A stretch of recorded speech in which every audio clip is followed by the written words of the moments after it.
Yeah, I mean, raising equity from your property is something that we've been doing for a number of years, and in fact there are new rules that are coming in next year under MCD that say that we need to do certain things, but those certain things we've been doing for ages. We've been doing it for years.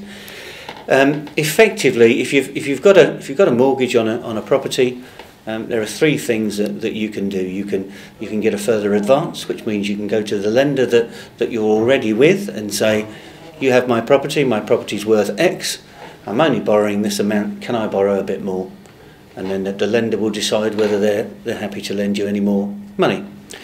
Second thing that you can do is you can say, well, actually, I've not got a particularly good rate with this lender. It could well be that you're on a high rate that was sorted out many years ago, has not been changed, and you just decide that you want to get away from that lender. You'd much rather go to someone else.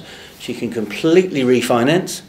So take the lending away from that lender and take out a brand new loan on that property. So almost replacing like for like.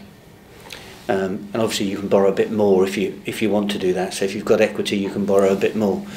The third option is that you can take a secured loan or a second charge.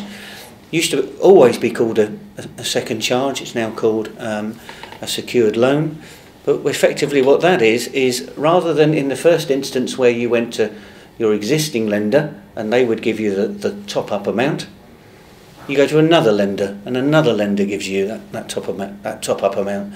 So effectively we would be sitting there and saying, right, you need to raise, and let's just say you want to raise another 50,000.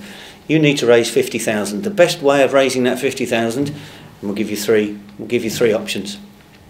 Your existing lender, redoing the whole thing, or taking a secured loan, and we will tell you what the very best way is for you to do that.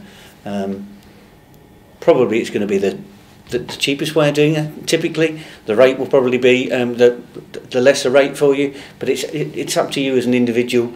Most people, I think, we'll be seeing a lot more secured loans than we did before. The secured loans market is quite buoyant.